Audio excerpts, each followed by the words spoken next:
Bulavinaka, I'm Nico Mbalrokanroka here in Jackson, Fiji. I'm from Monedake, Fulanga in Lau. Love listening to Mbula FM, especially when I'm stressed and tired at the end of the day. Love Mbula FM. Talk about it in Mbula FM. Set Nadango Leonardo Tulip, au wajib juga emba, ando talita kana parong ng Mbula FM, balitin nabantu ay nasir. Mbula FM, number 2 nasir.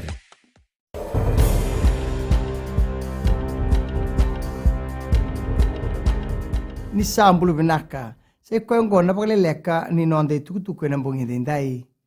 Sa pangandita ka na matambose ni rakabi e nonda banua, ni rato sa nasulia na kuniteraki beir na lewe ni nonda matatimi le abitu. Warita na matambose ni FRU, ni tolu ni bakatangin ngende, ni kuniteraki, e oka kina na koula siliba, kina barasa. Tukun na matambose ongo ni indu na ngauna, e na thapa kina na kuniteraki e tolu ongo.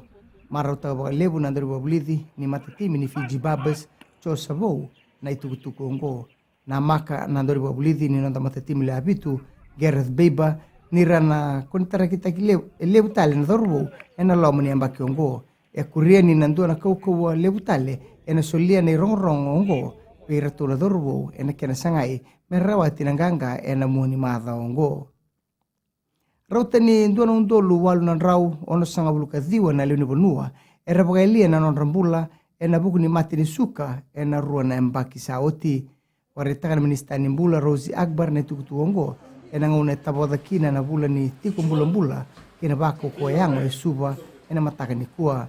Tuku na Akbar ni indina ni sasanga tiko na ministeri ena kena pagalili taki na mati ongo. E dolo lebu tiku nga ena ngaunu ongo ena ministeri.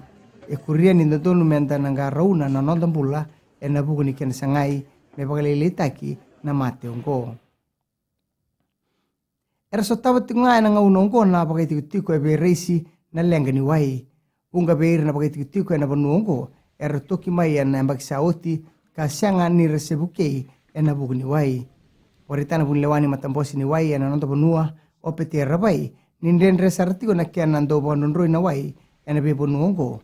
Okati baga squatter settlements gome bakani sianga ni tiko ni tubutubu ni matambose ena bebo ongo e kurini sa sanga tingana matambose ni wai mena sotaba na nonranga ngandre na baka itiko ena bebo ongo kina gito sakadi baka nandori babulidi ni timi le abitu Gareth Beiba na dhanra na lewe tini katul na dhorbu ka meramata taki kendeni ena sotsot ni Wellington Sevens ena mataka ni mataka Utumai na yadai na Daniel lamba kasa kadi baga na yadai mesulame kuna bula dingitaka ibunga na dorbo undong gito makao o Beiba ena sotsot ongo.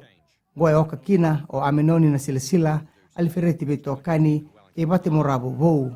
Ena liu takatiko na nanda matatimi o Osea Kolinisau kana beto manitalitunga o jertuai chasa bermalua kei samisoni birbiri.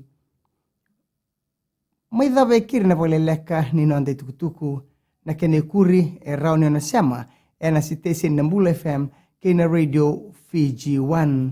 Menonda bata na kalungata e ni muani madhawa.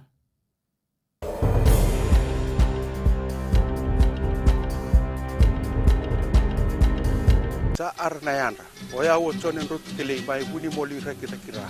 Sa ama pinakantin na dawa ama na Radio Fiji 1. Kalau ngali berada penenu makaya macam na penentari wati ang dawa na Radio Fiji 1 besan dobai bici. Awya o labini nambuli mana FSC imba ondo talita kana Radio Fiji 1. Dalam ko polis matawalu susungemba ang bula matamay Radio Fiji 1 emba.